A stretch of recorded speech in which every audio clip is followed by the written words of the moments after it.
E aí, pessoal, tudo bem?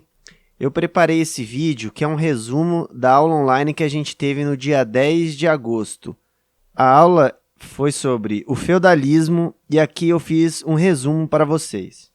Então, o feudalismo foi um sistema social, político, econômico e cultural.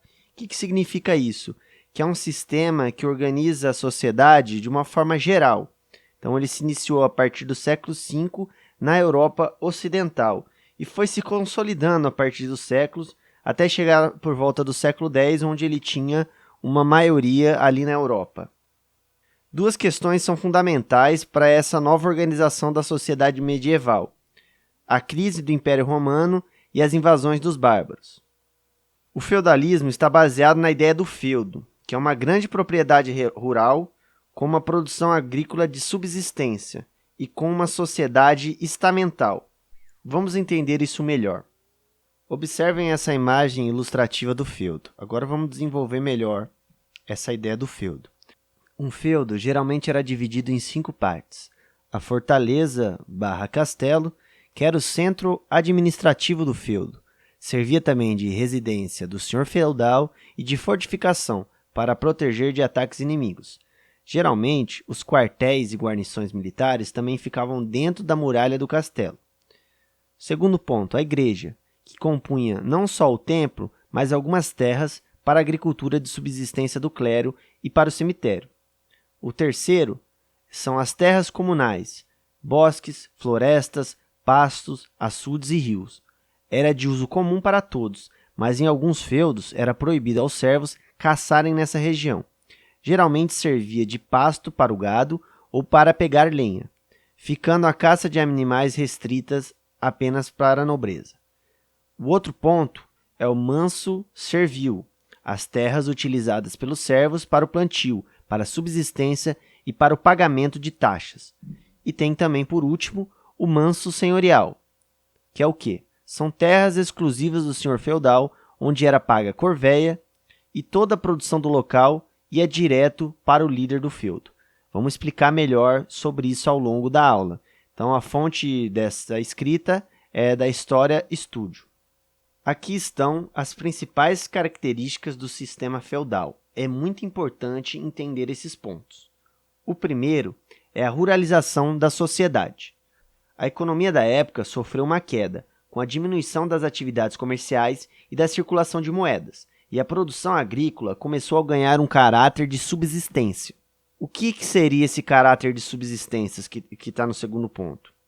É uma agricultura com o objetivo de garantir a sobrevivência. Esse é o conceito de agricultura de subsistência.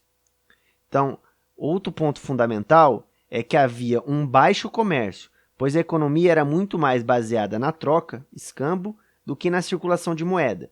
Então, esse ponto é importantíssimo. Havia uma baixa comercialização, havia um baixo comércio. Isso não significa que não havia comércio. Ele era apenas baixo, mas havia um pequeno comércio. Esse ponto é importante. Algumas questões do Enem vão nesse sentido, então preste atenção.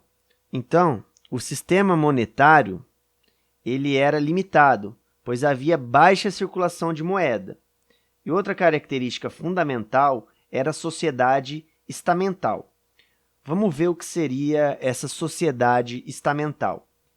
Bom, a sociedade estamental não havia possibilidade de ascensão social, ou seja, era formada por camadas estanques, camadas paradas, estagnadas. Aqueles que nasceram servos continuavam por gerações servos. Era uma hierarquia formada pela nobreza, clero e os servos. O rei estava no topo da pirâmide, mas não tinha um poder centralizado. O poder estava com os senhores feudais, pois eles tinham a posse das terras, cedidas pelo rei, e era quem dominava o poder político e militar e jurídico.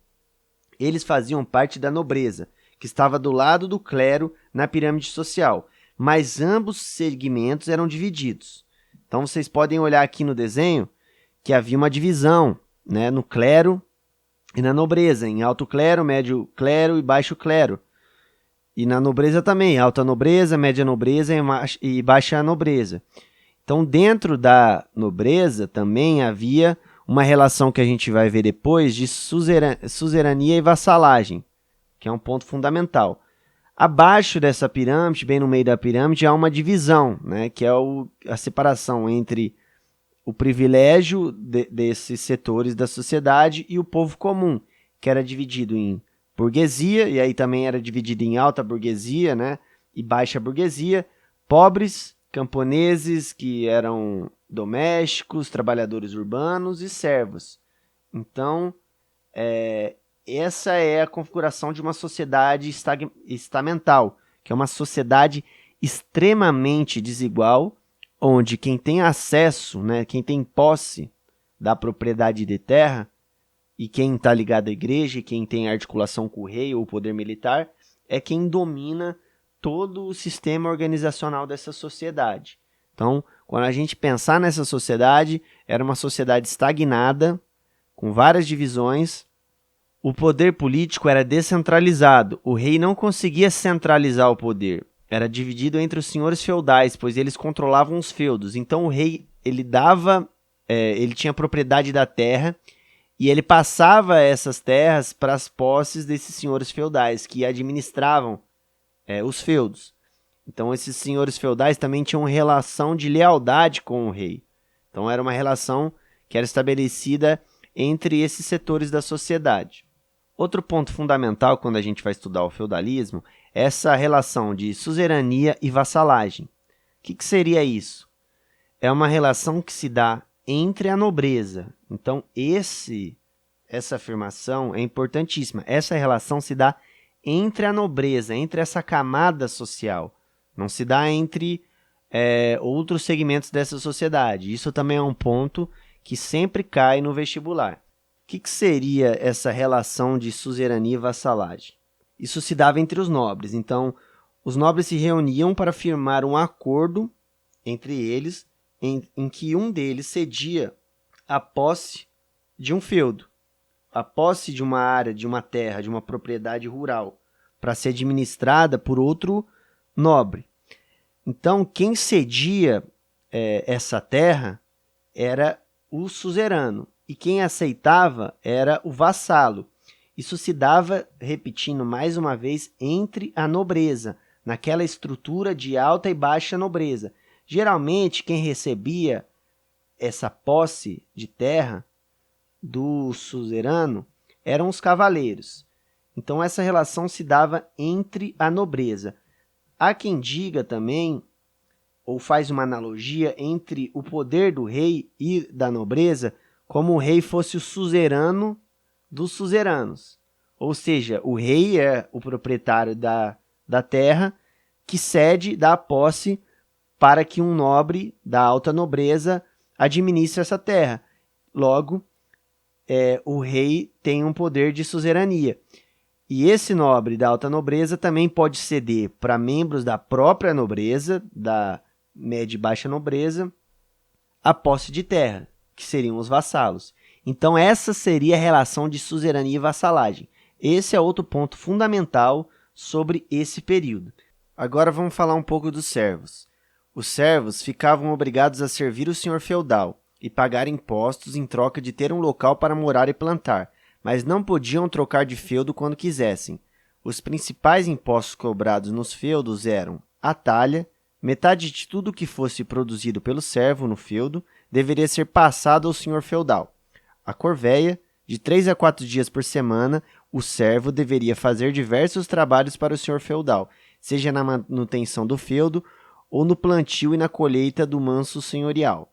E tinha também as banalidades, que era uma taxa em mercadorias que deveria ser paga pela utilização de ferramentas ou instalações do feudo, como moinho ou forno. Então, para continuar a aula de hoje, vocês podem abrir o livro de História na página 98 a 104, que vai começar a falar da ruína do feudalismo, quando esse sistema vem chegando ao fim, e também de um crescimento urbano. Beleza? Qualquer dúvida, pessoal, é só mandar mensagem. Mas o conteúdo está bem resumido para a gente entender a ideia, né, as principais características do sistema feudalista. Beleza? Valeu, pessoal. Até a próxima.